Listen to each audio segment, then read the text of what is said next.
মিলাদ শুনবেন? হুজুরের মিলাদ। আম্মাজান আমেনা বা রাসূল সাল্লাল্লাহু আলাইহি সাল্লামের মা আমেনা যখন সন্তান পেটে গেছে, মুহাম্মদ রাসূলুল্লাহ সাল্লাল্লাহু আলাইহি সাল্লাম যখন আব্দুল্লাহ ইন্তেকাল করেছেন, আর হুজুর আকরাম সাল্লাল্লাহু আলাইহি সাল্লামের বাবা তখন হঠাৎ করে একদিন মহল্লার কিছু মহিলা আব্দুল মুত্তালিব দাদা ওনার কাছে যাইয়া একটা আপত্তি জানিয়েছেন, কিছু আলোচনা করেছেন। সে আলোচনাটা হইল, আপনার বৌমা আব্দুল্লাহ আপনার ছেলে দুনিয়ার থেকে চলে গেছে, কিন্তু এত দামি আর এত সুগন্ধিযুক্ত আতর ব্যবহার করে বিধবা মহিলাদের জন্য, এগুলি ঠিক না। সেই কথা আব্দুল মুত্তালিবকে যাই বলছেন। আব্দুল মুত্তালিব বৌমারে ডাইকা বলেন, ও বৌমা, আমার ছেলে দুনিয়ার থেকে চলে গেছে, তুমি আমার আদরের বউ, আর তোমার পেটের ভিতরে এখন সন্তান, আমি এই সন্তানের জন্য কত আশা আকাঙ্ক্ষা নিয়ে আসি, এখন তোমার সম্পর্কে একটা সমালোচনা শুনলে তো আমার কাছে খুব খারাপ লাগে। লোকজন এসে আমাকে বলছে তুমি নাকি খুব সুগন্ধিযুক্ত আতর ব্যবহার করো সব সময়, যেইগুলি বিধবা নারীর জন্য ঠিক না। আমেনা চোখের পানি ছেড়ে দিয়ে বলে, ও শ্বশুর আব্বা, আমি কি করব, যেদিন থেকে আমার এই সন্তান পেটের ভিতরে গেছে ওই দিন থেকে আমার সমস্ত শরীর থেকে মেশকে আম্বার চাইতে বেশি সুগন্ধি বের হয়েছে। মা আমেনা বলেন, শ্বশুর আব্বা আমি কি করব, এই সন্তান যেদিন পেটে গেছে ওই দিন থেকে আমাকে মা হাওয়া সালাম জানাইতে শুরু করেছেন, ওই সন্তান যেদিন থেকে পেটে গেছে ওই দিন থেকে বিবি আসিয়া আমাকে সালাম জানাইতে শুরু করেছেন, ওই যেদিন থেকে এই সন্তান পেটে গেছে ওই দিন থেকে মা মারিয়াম আমাকে সালাম জানাইতে শুরু করেছেন, ওই দিন থেকে বিবি হাজারা আমাকে সালাম জানাইতে শুরু করেছেন, জান্নাতের হুর গিলমান আমাকে সালাম জানাইতে শুরু করেছেন, ফেরেশতারা আমাকে সালাম জানাইতে শুরু করেছেন। আমি জমিনে পাড়া দেওয়ার সময় কাঁটাতে পাড়া দিলে কাঁটা ফুল হয়ে যায়, পাথরে পাড়া দিলে পাথর মোমের মতো গলে যায়। কি শুনবেন রাসূলের মিলাদ?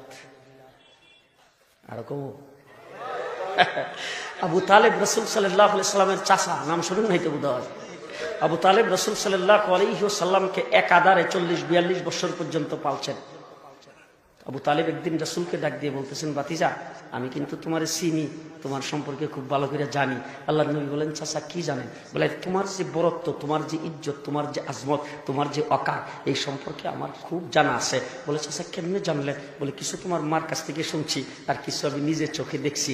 বলে, চাচা কি শুনছেন? বলে, শুনছি তোমার মা বলছে অন্যান্য মা যখন সন্তান পেটে ধারণ করে তখন ঠিক মতন ঘুমাইতে পারে না, ঠিক মতন খাইতে পারে না, উঠতে পারে না, বসতে পারে না, তারপরে কতক্ষণ শুয়ে থাকে, কতক্ষণ উঠে বসে, কতক্ষণ দাঁড়ায়, পেটে ব্যথা করে, কোমরে ব্যথা করে, পায়ে ব্যথা করে, দাঁড়াইলে পাওটা ভেঙে আনে, ডাক্তারের কাছে যাইতে হয়, চেক আপ করাইতে হয়। আর তোমার মা তোমাকে পেটে ধারণ করছে তখন নাকি তোমার মার কোনো কষ্ট হয় নাই।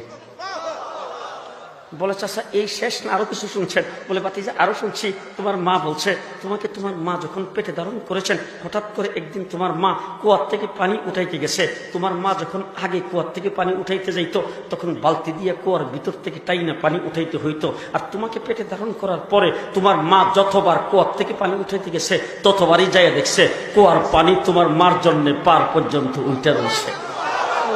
আর কি শুনছেন? বলে, আর শুনছি তোমার মা বলছে প্রচন্ড রৌদ্রের ভিতরে তোমার মা যখন ঘর থেকে বের হইতো আকাশের মেঘমালা আইসা তোমার মার মাথার উপরে ছায়া ধরতো। বলে, চাচা আর কি শুনছেন? বলে, আরো শুনছি তোমার মা রাস্তা দিয়ে হাইটা যাইতেছে, রাস্তার দুই ধারের গাছগুলি তোমার মার সামনে মাথা মতো করে সালাম করতে শুরু করেছেন। বলে, চাচা আর কি শুনছেন? বলে, তোমার মা নাকি পাহাড়ের নিকট দিয়ে যাইতেছেন আর পাহাড় থেকে পাথরের খণ্ডগুলি গড়ে গড়ে পড়ে তোমার মার পায়ের কাছে আইসা সালাম করতে শুরু করেছেন। বলে, চাচা আর কি শুনছেন? বলে, আরো শুনছি তোমার মা বলছে অন্যান্য সন্তান ডেলিভারির সময় তখন খুব কষ্ট হয় মার, কিন্তু তোমাকে ডেলিভারির সময় তোমার মার নাকি কোনো দায়ও লাগে নাই, কোনো কষ্ট হয় নাই। বলে, চাচা আর কি শুনছেন? বলে, আরো শুনছি অন্যান্য সন্তান যখন জন্মগ্রহণ করে তখন যেই ঘরে জন্মগ্রহণ করে ঘরটার মধ্যে দুর্গন্ধ ছড়ায় পড়ে, স্প্রে করতে হয়, ধূপ জ্বালাইতে হয়, তারপরেও মানুষ দুর্গন্ধের কারণে সেখানে ভালো মানুষ গমন করে না। আর তুমি যেই ঘরে জন্মগ্রহণ করেছ সেই ঘরটা মেশকে আম্বরের সুগন্ধিতে পরিণত হয়েছে। বলে, চাচা আর কি শুনছেন? বলে, আরো শুনছি তোমার মা বলছে অন্যান্য বাচ্চা জন্মগ্রহণ করলে দুনিয়াতে আসার পরে বাচ্চার নাভির নাকটাকে কাটতে হয়, আর তোমার নাভির নাককে যেন মায়ের পেটের থেকে কাইটা ক্লিন করে বের করে দিয়েছেন। বলে, চাচা আর কি শুনছেন? বলে, আরো শুনছি ছেলে সন্তান জন্মগ্রহণ করলে দুনিয়াতে আসার পরে তার মুসলমানি করাইতে হয়, খতনা করাইতে হয়, তোমারে কে যেন মায়ের পেটের থেকে খতনা করাইয়া তারপরে বের করে দিয়েছেন। বলে, চাচা আর কি শুনছেন? বলে, আরো শুনছি তোমার মা বলছে তুমি যখন মায়ের পেটের থেকে জন্মগ্রহণ গ্রহণ করেছো, অন্যান্য বাচ্চা মায়ের পেটের থেকে বের হইলে তখন তার শরীরের মধ্যে পানি, রক্ত এইগুলি লেগে থাকে। সেভলন দিয়া, ডেটল দিয়া, ভালো পরিষ্কার পানি দিয়া ধইয়া মুছে পরিষ্কার করতে হয়। তোমার কে যেন তোমার মায়ের পেটের থেকে ধয়ে মুছে পরিষ্কার পাক পবিত্র করে ক্লিন করে বের করে দিয়েছেন। বলে চাচা আর কি শুনছেন? বলে আরো শুনছি, আরো আশ্চর্যের ঘটনা। বলে কি আশ্চর্যের ঘটনা? তুমি যখন দুনিয়াতে আসছো, তুমি নাকি আইসা তোমার মার পেটের থেকে বের হইতে দেরি, এমনি তুমি আত্তাহিয়াতু শুরুতে নিজে নিজে বসতে দেরি নাই, আত্তাহিয়াতু শুরুতে বৈশাই তুমি নাকি আল্লাহু আকবার বলে সেজদায় চলে গেছো। সেজদার মধ্যে যাইয়া তুমি কিছু সময় কাটাইছো, কি যেন বলছো তোমার মা বুঝতে পারে নাই। এরপরে তুমি সেজদার থেকে মাথা উঠাইছো, উঠাই আত্তাহিয়াতু শুরুতে বসে তোমার হাতের আঙ্গুলিটা উপরের দিকে যখন উঠাইছো, উঠাইবার মাত্র তোমার মা দেখে একটা নূর বের হয়ে গোটা জগৎটা আলোকিত হয়ে গেছে। যে নূরের আলোতে তোমার মা রুম আর পারস্যের বড় বড় মহলগুলি দেখতে শুরু করেছেন। বলে চাচা আর কি শুনছেন? বলে এরপরে নাকি তুমি কাঠিয়ে শুইছো, শোয়ার পরে তোমার মা টান দিয়ে তোমাকে কুলে নিয়েছেন। এমন সময় দেখে ঘরের ছাদটা উপর দিক দিয়ে খুলে গেছে। এরপরে ঘরের ভিতরে কুয়াশা ঢুকতে শুরু করেছেন। অল্পক্ষণের ভিতরে ঘরটা অন্ধকার হয়ে গেছে, কুয়াশা আচ্ছাদিত হয়ে গেছে। এরপরে গায়ের থেকে একটা আওয়াজ আসছে, এই বাচ্চাকে কিছু সময়ের জন্য মার চোখের আড়াল করে দেওয়া হোক। হঠাৎ করে তোমার মা দেখে তুমি আর নাই, তুমি তোমার মার থেকে গায়েব হয়ে গেছো। এরপরে একজনে আওয়াজ দিয়ে বলতেছেন, এই বাচ্চাকে উত্তর দক্ষিণ পূর্ব পশ্চিম গোটা জগৎটা ঘুরাইয়া সমস্ত মাখলুকাতের কাছে তাকে পরিচয় করে দেওয়া হোক। এরপরে আর তুমি হঠাৎ করে আবার আমার কুলে আসছো। তোমার মা বলতেছেন তোমার মার কুলে আসছো। কুলে আসার পরে একজনে গায়েব থেকে আওয়াজ দিয়ে বলতেছেন, 1,24,000 পয়গম্বর যত গুণ দিয়ে আল্লাহ পাক সৃষ্টি করেছিলেন, সমস্ত পয়গম্বরের গুণ এই বাচ্চার ভিতরে ঢুকিয়ে দেওয়া হোক। শুধু তাই না, হাইওয়ান, জন্তু, জানোয়ার থেকে শুরু করে আল্লাহ পাক যত মাখলুকাত তৈরি করেছেন, সমস্ত মাখলুকাতের ভালো গুণগুলি এই বাচ্চার ভিতরে ঢুকিয়ে দেওয়া হোক। বলে চাচা আর কি শুনছেন? বলে আরেকটা আমি নিজে দেখছি। বলে আরো আশ্চর্য। বলে এটা কি? বলে তুমি সুবে সাদেকের সময় জন্মগ্রহণ করেছিলে। সুবে সাদেকের সময় তখন যখন সূর্য উদিত হয়েছে, আমরা তোমাকে ঘরের ভিতরে রাখছি সূর্যের তাপ যেন না লাগে। এরপরে যখন সূর্য অস্ত চলে গেছেন, আকাশে চন্দ্র উঠছে, তখন আমরা তোমাকে বের করে খোলা আকাশের নিচে মুক্ত হাওয়া খাওয়ার জন্য ঘরের বাইরে সেখানে তোমাকে শোয়াইছি। তুমি শুইয়া এইভাবে একটু কন্দন করতেছিলে আর হাত পাগুলি নাড়তেছিলে। আমি দেখতেছি চাঁদটা আকাশ থেকে তোমার দিকে আসতেছে। যখন আস্তে আস্তে আস্তে আস্তে আস্তে আস্তে দেখি যখন কাছাকাছি চলে আসছে, তখন চাঁদ তোমার উপর পড়ে যায় কিনা, কোনো বিপদ হয় কিনা, এই জন্য আমি চিৎকার করে ফেলেছি। কিন্তু একটু মুহূর্তের মধ্যে একটু পরে তাকাই দেখি চাঁদ তোমার উপর পড়ে নাই। তুমি যে হাত পাগুলি এইভাবে নাড়তেছ, তোমার হাত আর পায়ের নাড়ার সাথে চাঁদ তোমার সঙ্গে খেলা করতে শুরু করেছে। মুহাম্মদ রাসূলুল্লাহ সাল্লাল্লাহু আলাইহি ওয়াসাল্লামের বিলাপ কোন ভাষায় আমি আপনাদের সামনে পড়বো? আমিনা তো বাচ্চাটা কোলে নিয়েছেন, কোলে নিয়ে বাচ্চার দিকে তাকিয়ে বলতেছেন, আল্লাহ, আমি জীবনে কত সুন্দর মানুষের চেহারা দেখছি, এত সুন্দর চেহারার মানুষ আমি আমিনা জীবনে কোনোদিন দেখি নাই। যখন এই কথা বলছেন, পরবর্তীতে আসছে হালিমাতুস সাদিয়া বাচ্চা নেওয়ার জন্য। আয়েশা আমিনারে ডাক দিয়ে, আমিনা তুমি দেখলে খুব দূর দেখছো, তুমি তো মক্কা নগরীর গৃহিণী, এই জায়গার থেকে তুমি আর তো বেশি মানুষকে দেখো নাই। আমার কাছ থেকে শোনো, আমার এলাকা, আমার মহল্লা, আমার ইউনিয়ন, আমার এলাকার লোকজন বাচ্চা পালন করাই তাদের কাজ। আর তোমাদের মক্কা হইল রাজধানী, এই রাজধানীর বড় বড় ব্যবসায়ী, বড় বড় ধনী মানুষ, মন্ত্রী, মিনিস্টার, বড় বড় সচিব, বড় বড় ব্রেগলিয়া, তাদের বাচ্চাগুলি কিন্তু আমরাই লালন পালন করি। অসংখ্য অগণিত বাচ্চার চেহারা আমি দেখছি, নিজেও লালন পালন করছি। তোমার মক্কা নগরীর বড় বড় মন্ত্রী, মিনিস্টার, ধনী ব্যক্তিদের বাচ্চা আমরা লালন পালন করছি। হাজার হাজার বাচ্চার চেহারা আমি দেখেছি, মানুষের চেহারা দেখেছি।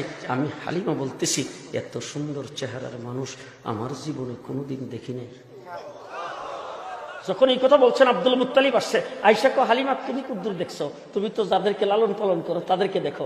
আমি শামে যাই, ইরাকে যাই, তারপরে পৃথিবীর বিভিন্ন দেশে যাই। শুধু তাই না, আমি তো মক্কার মুতাওয়াল্লি, বাইতুল্লাহ শরীফের মুতাওয়াল্লি। এইখানে হাজার হাজার লোকজন সারাদিন জিয়ারত করার জন্য আসে, তাদের বাচ্চারাও আসে, তাদের চেহারা দেখি। এরপরে আমি মুতাওয়াল্লি হওয়ার কারণে জার ফুক দেওয়ার জন্য তোমার আমার কাছে নিয়ে আসে, কত বাচ্চা কুলে নিয়ে জার ফুক দেই আর কত কিছু বলি। আমি লক্ষ লক্ষ মানুষের আর বাচ্চাদের চেহারা দেখে আমি আব্দুল মুত্তালিব বলতেছি, এর চাইতে সুন্দর চেহারার মানুষ আমি কোনোদিন দেখি নাই। এরপর তো কমু, হ্যাঁ, এবার জিবরাইল আমিন এসে ডাক দেখো, আব্দুল মুত্তালিব তুমি খুব দূর দেখছো। আমরা যারা ভিআইপি আপনারাও সুবহানাল্লাহ কইেন। জিবরাইল আমিন ডাক দিয়া বলে, আব্দুল মুত্তালিব তুমি কতদূর দেখছো? শামে যাও, ইরাকে যাও, মক্কায় যারা আসে তাদেরকে দেখো। আমার কাছ থেকে শোনো, গোটা সৃষ্টি জগৎ পৃথিবী চক্কর দিতে আমার মুহূর্তের প্রয়োজন হয়। আদম থেকে শুরু করে পর্যন্ত যত মানুষ পৃথিবীতে আগমন করেছেন সকলের চেহারা আমি দেখেছি, সমস্ত নবীদের চেহারা আমি দেখেছি। শুধু তাই না, জান্নাতের হুর গিলমানদেরকে দেখেছি আমি, ফিরিস্তাদের সর্দার ফিরিস্তাদেরকে দেখেছি, সৃষ্টি জগতের সমস্ত মাখলুকাতকে আমি দেখেছি। শুধু তাই না, হযরত আদম থেকে শুরু করে ঈসা আলাইহিস সালাম পর্যন্ত সমস্ত নবীকে আল্লাহ পাক যুগে যুগে সুন্দর বানিয়ে পাঠিয়েছেন, আমি তাদের চেহারা দেখেছি। শুধু তাই না, হযরত আদম আলাইহিস সালামকে জান্নাতের ভিতরে দেখছি, হাওয়া আলাইহিস সালামকে জান্নাতের ভিতরে দেখছি, নূহ আলাইহিস সালামকে কিস্তিতে দেখেছি, ইব্রাহিম আলাইহিস সালামকে নমরুদের আগুনে দেখেছি, ইউনূস আলাইহিস সালামকে মাছের পেটে দেখেছি, ইউসুফ আলাইহিস সালামকে কুয়ার ভিতরে আমি হাত দিয়ে ধরে রেখেছিলাম, সুলাইমান আলাইহিস সালামকে সিংহাসনে দেখেছি, ঈসা আলাইহিস সালামকে মায়ের কোলে কথা বলতে দেখেছি। আমি বলতেছি জিবরাইল এত সুন্দর চেহারার মানুষ আমার জীবনে আমি সৃষ্টি জগতে কোনোদিন দেখিনি। এরপরেরটাও শুনবে। আল্লাহ রাব্বুল আলামিন ডাক দিয়ে বলেন, জিবরাইল তুমি দেখবা কোথায় থেকে, আবার আমার কাছ থেকে শোনো, আমি রাব্বুল আলামিন মুহাম্মদের চাইতে সুন্দর কাউকে সৃষ্টি করি নাই। সৃষ্টি করলে দেখতে, বানাইছি তো না, বানাইলে দেখতে। হুজুরের মিলাদ, মা বেনা বাচ্চাটা কোলে নিয়ে চেহারার দিকে তাকায় চোখের পানি সারতেছে। মা বেনা কান্দো কেন? বলে কান্দতেছি এত সুন্দর চেহারার বাচ্চা দেখে তো আমি খুব খুশি, কিন্তু একটা জিনিসে মনের ভিতরে দুঃখ লাগছে। বলে কি দুঃখ? বলে দুঃখটা হলো ছেলেটার তো বাবা নাই, যদি আজকে বাবা থাকতো তাইলে আস্তে আস্তে ছেলেটা যখন বড় হইতো তখন মক্কার বাজার থেকে কত সুন্দর খেলনা কিনে এনে দিত, আর এগুলি দিয়ে সে খেলতো, আর আমি তাকায় তাকায় দেখতাম, তার বাবা দেখতো, মনে বড় খুশি লাগতো। আজকে তো সে তার বাবা নাই, তাকে খেলনা কিনে দিবে কে? সে কি খেলনা দিয়ে খেলবে? খেলনা কিনে দেওয়ার কোনো লোকজন তো নাই। আমার আল্লাহ রাব্বুল আলামিন ডাক দেখো, আমিনা তুমি কি বাবু, তার খেলনা কে কিনে দিবে? তোমার জীবন সন্তান আমার তো মাহবুব, খুব ভালো করে মনে রাখো আমিনা, তার বাবা যদি দুনিয়াতে জীবিত থাকতো তাইলে তার প্লাস্টিকের খেলনা কিনে দিত, কাঠের খেলনা কিনে দিত, বাঁশের খেলনা কিনে দিত, লোহার খেলনা কিনে দিত, পিতলের খেলনা কিনে দিত, স্টাইলের খেলনা কিনে দিত। ও আমিনা, তাকে খেলার বয়স হইতে দাও। আমি রাব্বুল আলামিন মক্কায় দাঁড়ায়া আঙ্গুল দিয়ে ইশারা দেবে, আকাশের চন্দ্র দুই টুকরা করে খেলা করায় দেবে। মুহাম্মদুর রাসূলুল্লাহ সাল্লাল্লাহু আলাইহি সাল্লামকে কত দেখি একটা অলৌকিক ঘটনা দেখাও তো। আবার নবী সাল্লাল্লাহু আলাইহি ওয়াসাল্লাম খোলা আকাশের নিচে দাঁড়ায় আঙ্গুল দিয়ে ইশারা দিছে, আকাশের চন্দ্র দুই টুকরা হয়ে গেছে। সুবহানাল্লাহ! কি এর দুনিয়ার খেলনা দিয়ে খেলবে? আঙ্গুলের ইশারায় আকাশের চন্দ্র দুই টুকরা করে খেলা করাই দেবে। আমার ভাইরা, শুধু সময় দেখতাম আমাদের দেশে সিমের বিচি হাতে নিয়ে একজন আরেকজন কইতো, এই কত দিকে জুন না বেজো, জুন না বেজো। আবু জেহেল রাসূলের সামনে এসে একদিন বাতিজা কত দিকে আমার মুড়ির ভিতর কি আছে, মানে জুন না বেজো। আল্লাহর নবী ডাক দিয়ে আল্লাহ খেলা কেমনে দেখায়। আল্লাহর নবী ডাক দিয়ে চাচা আমি না কইয়া মুড়ির ভিতরে জিরা আছে হিডে কইয়া দেয়। হুজুর আঙ্গুল দিয়ে ইশারা দিছে, মুঠির ভিতরে পাথর জবান খুলে গেছে, লা ইলাহা ইল্লাল্লাহর কালিমা পড়তে শুরু করে দিয়েছে। মুহাম্মদুর রাসূলুল্লাহ সাল্লাল্লাহু আলাইহি সাল্লামের মা চোখের পানি ছাড়তেছে আর বলতেছে, হায় রে, তার বাবা যদি আজকে জীবিত থাকতো কত খুশি হইতো। আস্তে আস্তে ছেলেটা বড় হইতো, আঙ্গুলে ধরে ধরে হাঁটাইতো, কত জায়গায় নিয়ে যাইতো, কত জায়গায় ঘোরাফেরা করাইতো। আজকে তার বাবা তো দুনিয়াতে জীবিত নাই, তার ঘোরাফেরাই বা করাইবার মতো মানুষও তো নাই, সে তো ইতিম হইয়া দুনিয়াতে আসছেন। আল্লাহ ডাক দেখা, আমেনা তুমি কি চিন্তা করো, তার বাবা যদি জীবিত থাকতো কোথায় ঘুরাইতো? হেরামের ভিতরে নিয়ে যাইতো, বাইরে নিয়ে যাইতো, পাহাড়ের উপরে নিয়ে যেত, নিচে নামাইতো, অলিগুলিতে নিয়ে ঘুরাইতো। ও আমেনা, আমার মাহবুবকে ঘোরাফেরার বয়স হইতে দাও। মক্কা থেকে আঙ্গুলে ধরে টান দেব, সাত আসমান পাড়ি দিয়ে আরশ কুরসি লৌহ কলম ঘুরাইয়া আমার দরবার নিয়ে বসায়া। মুহাম্মদুর রাসূলুল্লাহ সাল্লাল্লাহু আলাইহি সাল্লামকে আঙ্গুলে ধরে ঘুরাইলে তার বাবা কোথায় ঘুরাইতো? তার ঘোরার বয়স যখন হবে আমি কোথায় নিয়ে যাব? সেই নবী মুহাম্মদুর রাসূলুল্লাহ সাল্লাল্লাহু আলাইহি ওয়াসাল্লামের উম্মত খুশি না বেজার? আরো জোরে